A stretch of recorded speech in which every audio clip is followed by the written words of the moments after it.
back to We Talk Cricket. Look, I know you're thinking, wow, you're smiling from ear to ear. Something must be going good. Did you see the match yesterday between West Indies and England? I hope you did, because if you didn't, go back and check the highlights. What an incredible game of cricket from both sides. Yes, proud that West Indies won. Happy that West Indies won. But an unbelievable game nonetheless. It was amazing. As a West Indian, I was on my feet the entire game. First, for all the dang drop catches we had. And secondly, the way we came together as a batting unit to take that match away from England was just incredible. It's inspired me to go out there and play some cricket and just do my best, honestly speaking. So, without further ado, let's jump into it. We had England batting first, making a whopping 325 all out. Definitely not the score we wanted them to make, especially as a West Indies team, but they ended up making it anyway thanks to some good batting and some terrible and sloppy fielding from the West Indies cricketers. I don't know if it's because they haven't played international cricket in a bit, but 6 drop catches, terrible misfeelings that should have been avoided. Yes, it all took place there.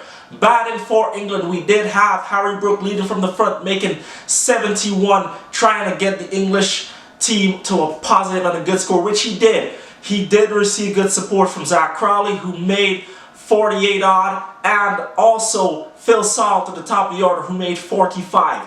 Now this I will say, because this is something I noticed a lot during the match, especially from the English batters. They adapted a very attacking style of cricket, a T20 style almost. Got good starts, but didn't carry on. Yeah, we did have 2 run-outs because of mix-ups, but other than that, besides Brook, the English batters definitely, it was almost like they were playing a T20 game. Like, hey, I make 30 runs, I'm scooping, reverse, this, that. I'm like, you can make runs batting the conventional way. You can still score runs through the gaps. And I'll get to that point as a batter who did that in this match, okay? But definitely a con for the English batters, because I'm telling you, if they had carried on, West Indies would have been facing a total of probably closer to 400 versus 325. So just something to think about for all you English batters out there.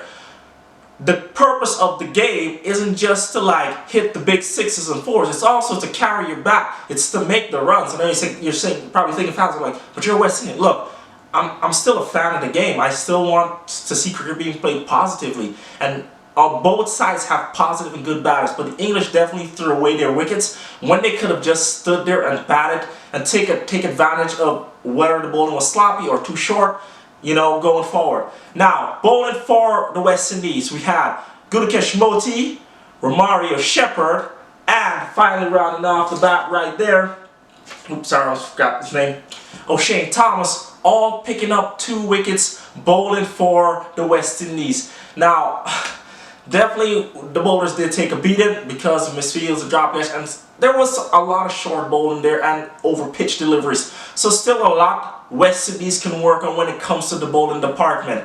The pitch, definitely for me, could have been prepared a little bit better. There were quite a few deliveries that kept low. 3 resulted in wickets, actually. So on all, like before wickets, by the way, so LBW. So definitely something to work on there for pitch preparation going forward throughout the rest of this 3-match ODI series. Now, West Indies come out to bat, and a good start, good opening stand from the West Indies took place between Alec Athenis, who went on to score 66, and Brandon King. Now, Athenis, this is where I'm coming to, definitely played wonderful and beautiful shots to get to his half century, and this is what I'm talking about. He didn't try to overhit the ball or hit too many times. He played great cricket strokes to get to that half century. Yes, he was undone by Googly going for the sweep, but definitely not like I'm just gonna go hit it and just get out. He definitely tried to play good, elegant shots. Now the man to talk about, Shai Hope, bringing up his 16th one-day international century in style to lead the West Indies, making 109 not out. Talk about a captain who leads from the front. He did that today. Stepped up to his role and led and guided the West Indies to a memorable and stunning victory. Definitely picked his deliveries well, did muscle the ball, I will say. Yes, he did. You have to do it when you have 100 off of 60-something on ball. You got to go for it. He did get good support from Romario Shepherd, who made 48 and helped his skipper, stuck in there with him as they tried to get West Indies to that total and eventually across the finish line.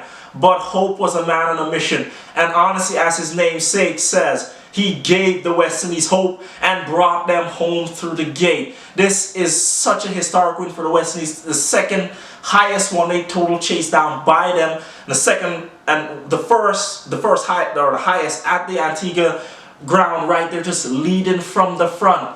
Now, definitely West Indies batting order for me was they were solid. I will say that. Like, yeah, some batters got out to some deliveries that deserve to be punished, but they just didn't hard enough or didn't pick the gaps right.